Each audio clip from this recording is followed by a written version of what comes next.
So welcome back or welcome to my channel. Namiss ko sabihin nyo. It's finally back with another video after so many years. So for today's video, we're ending the year with a bang. As in, bang ang ating card. So let's call it a holiday haul kasi ito yung mga napamili ko this December and we're now entering the new year which is 2026. So I love watching hauls, so why not make one? Medyo madami tayong nakaskas sa ating card this month. So you know the drill, this is to brag, not to inspire. Charot, it's the other way around. So this is to inspire, not to brag. Gusto ko lang ma-document yung mga bagay na napamili ko. Feeling ko naman deserve ko to, so why not vlog it? So, hindi ko alam kung saan tayo magsisimula kasi napakadami nito.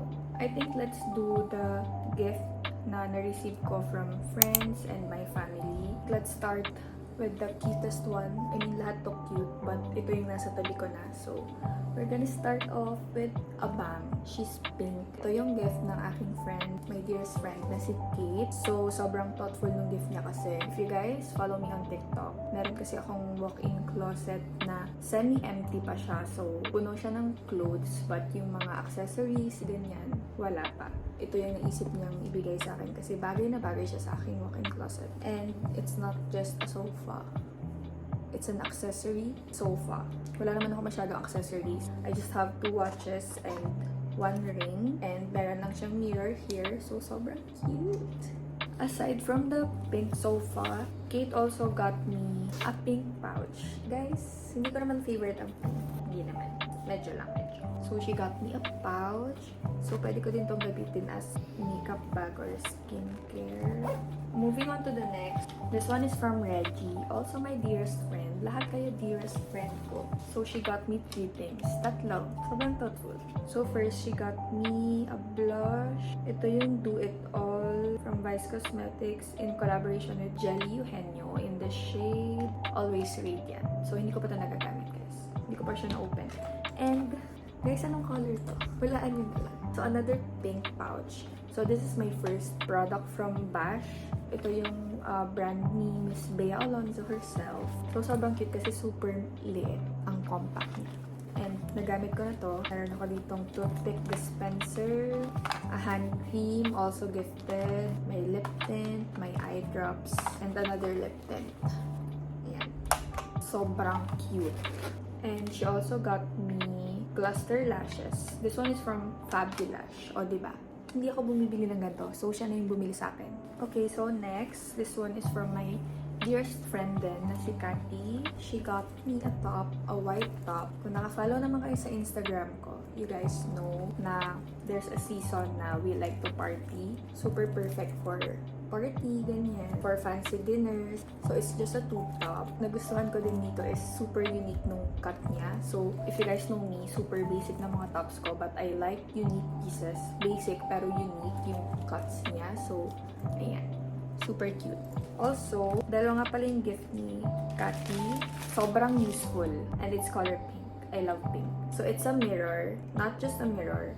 Kasi, meron siyang ring light. So, kapag nasa dark place ka, i-apply ka ng makeup, lipstick, open the light, boom.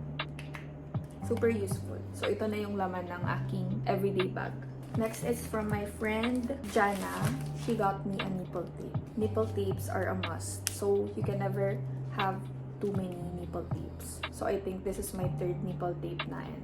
Need ko na din talaga ng bago. So, guys, also change your nipple tapes pag ilang beses mo siya nagamit. So, this one is from Hera. So, yeah, gift ni Jana. Okay, moving on. Punta na tayo sa gift ng aking family. So, first, ito na lang yung request ko sa mami ko na gift niya sa akin. Kasi, lagi kaming on the road and as a hubadera myself, lamigin na din ako. Wala lang. Gusto ko yung something cute. And this one is from Miniso. Nag-shop lang kami sa Ayala Malls and nakita ko to. So, this one is a blanket na may hood. So, ganito yung itsura niya. Sobrang cute. Ito yung blanket na pwede kong iwanan sa car para hindi ko siyang iwan. Para anytime lamigin ako, balot. So, ayan. Okay, next. Nakakatawa to kasi. This one is from my kuya. As a kuya, hindi talaga siya nagbibigay ng gift. So, ito, sa pilitang gift na, kuya, bili mo ako. Yun na lang yung gift mo sa akin. So, ay, kaya nagkaroon tayo ng jacket. This one is from Uniqlo. And sinuot ko to, nag-girls night kami, nag-Christmas dinner kami. Sinuot ko to habang naglalakad sa kalsada na para bang galing siyang Canada. Na para bang siya si Emily in Paris. Of course, as alamigin, perfect. Madami nang kulang dito sa haul na to kasi napamigay ko na yung iba. Actually, nag-shopping kami sa Uniqlo because binigyan ko ng gift yung sister ko, yung cousins ko, daddy. So, nasa kanila na lahat ng gifts. Also, this one from my boyfriend's tita. And nagulat ako na naaalala pa niya ako. So, ayan. Okay, let's move on sa mga gift ko for myself na para bang ilang tao ako at napakadami kong binibili para sa sarili ko.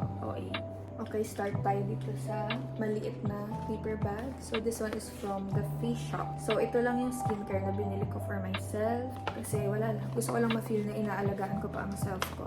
Okay, I got this from TikTok. Ito yung Skintific na Alaska Volcano Clay. Wala lang, just something to use once a week. Then, bumili ako ng Rice Ceramide na moisturizing toner kasi ang dry lagi ng area na to ng face ko. That's why I decided to buy a toner, moisturizing toner. Then, I just got 2 face masks for events kapag gusto ko lang ng extra moisture sa aking face. Next is we went to Zara kanina kasi I wanted to buy a gift for my inaanak. My first inaanak. Ang anak ng aking BFF. So, I just got her a cute t-shirt. It's so cute. Guys, first time kong mag-shop for kids and babies. Gusto ko din sana bilhan yung aso ko. It's color cream, tapos color blue yung lining, and yung teddy bear. Wala lang. Ang cute lang. Pili ko magugustuhan to ni Asha. So, I got this for her. Then next, hindi ko pa sure kung pwede ko to ipakita kasi next month ko pa to ibibigay kasi next month yung birthday niya. But feeling ko naman hindi niya to papanoodin. So, pakita na natin. So, she's turning 1 years old. Sobrang cute ng batang to. So, she deserves a cute clothing din. Ang cute ng Zara, guys. Sobrang cute. Umuunti na siya. Okay. I think next is from Anko. Guys, na-addict ako sa Anko. Doon din ako namili ng gift for my friends. One of my favorite purchases. So, sa Anko kasi, madami dong mugs, glasses, plates, mga ganyan. Basta madaming anik-anik doon na if you guys want to check it out, feeling ko may mabibili kayo doon. Para siyang champagne glass na basta two-tone yung color niya. So, pink yung ibabaw, then green yung ilalim. So, para siyang mermaid color. 4 glasses na siya. Meron din akong wine glass dito, but madalang ko siyang gamitin. But this one, wala lang. It makes me happy as a tita. Also, nag-angko ulit yung boyfriend ko kasi gusto ko ng bedsheet. Nagpabili ako ng 2. So, ito yung design niya. Stripes na blue. It comes with 2 pillowcases and 1 quilt cover. Then, the other one is just plain blue. Actually, hindi pala siya plain. Plain yung other side. Stripes din yung kabilang side. Ito yung other side. Then, yung kabilang side is stripes. So, walang ibang colors doon. Only blue and green. But I don't like green para sa bed. That's why blue na lang yung pinabili ko. So, na-realize ko, yung clothes na wala ako masyado is jackets. Kasi nga, as a hubadera, puro ako sleeveless, ganyan. So, I bought jackets from Shein. Ganyan yung tela niya. And it's an oversized hoodie na color green. Ayan. But, pinagamit ko to sa boyfriend ko kasi ang purpose din nito is magamit niya. Kaya malaking size yung binili ko. Para naman hindi lang siya nakatambak sa ating closet, diba? So, ganun ako bumili. Multi-purpose.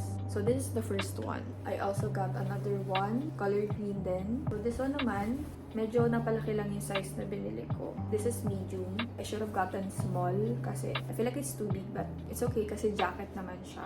Next is this one. Guys, wala akong heels na medyo semi-casual, ganyan. So, I bought one para lang pag may mga events, ganyan, may magagamit na akong heels kasi lagi ako naka-flats pag ma-attend ako ng mga events. So, this one is from Menders.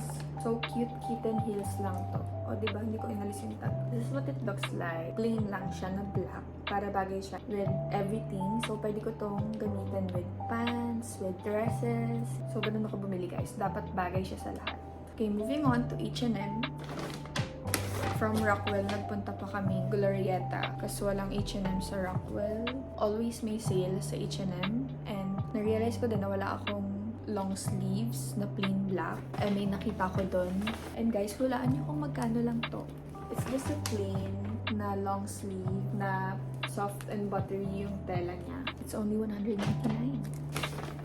Then I also got, hindi ko alam kung anong sumanib sa akin but binili ko to. Another long sleeves but pwede siyang pang casual, pwede din siyang pang fancy outfit and mura lang kasi siya guys. It's only $299 pesos. So the last store we went to was Stradivarius. This is a gift from my boyfriend. So cute! Another sweater. Guys, patapos na December, ngayon pa ako nagbibili ng mga ganito. Ayan, so it just says classy and sassy. Ako yun. Classy and sassy. And it's also a dog. Sana Shih Tzu siya, no? Kasi Shih Tzu yung baby ko eh. Nakitan ako dun sa color kasi ang classic nung color niya. It's dark blue and nakakaputi siya. Next is a short. Nakitan lang talaga ako dito guys. Hindi ko to balak bilhin. It's a plain black na medyo mini short. And meron lang siyang design here na pa-diamond on both sides. And yung tela niya kasi is yung parang cardigan na tela. Hindi ko alam yung tawag. So cute. Nakabuo na agad ako ng outfit dito. This sweater and this one. Next is a Kubadera top. Ayan, nakahanap ako ng green and now may susuotin na ako sa New Year. Sobrang nakaka-sexy siya kasi it's backless. Then last, sabi ko kay mami bumili siya ng dress niya kasi wala pa akong gift sa kanya so ito yung nagustuhan niya. Wala kayo sa nanay ko, siya si Marimar. Ayan, ito yung nagustuhan niya. And actually, nagustuhan ko din. So, sabi ko sa kanya, sige, yan, bilhin mo kasi hihiramin ko. Ayan. So, sabi ko kay daddy, daddy, kailangan mong i-date si mami kasi kailangan niya magamit yung dress niya. So that's the last clothing. Guys, tapos na tayo sa clothes. And we're down to the last gift I got for myself. Okay, so the most memorable purchase of the year na reward ko sa sarili ko is... So this is the first time na bumili ako ng something fancy for myself. And I'm wearing it. Kinikilig pa din ako. So I just wanted to buy something na I will remember for this year, this 2025. So napili ko is yung the one na may Pandora na nakasulat. Of course, hiwalay mo pa kasing bibilhin yung charm niya.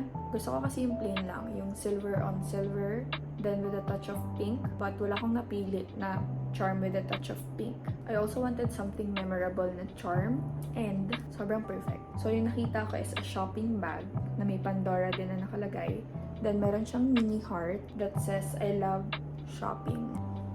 So yun yung nangyari nung araw na to. Puro shopping ang nangyari. So saka ang cute lang nung ganitong concept cause you get to buy charms whenever you like. So, padagdag lang siya ng padagdag here. And yung size nga pala nito is 16. Then, you need to leave at least 3 fingers para pag nag-buy ka pa ng charms, hindi siya sisikip masyado sa wrist mo. So, gusto ko lang kayo batiin ng Merry Christmas and a Happy New Year. So, let's manifest a good year ahead of us. I hope you guys enjoyed watching this and super grateful for family and friends na nagbigay sa akin ng gift. Nawa next year, sabay-sabay ulit tayong gumastos. Charot, spend wisely guys. Thank you guys for watching and I'll see you guys on my next one.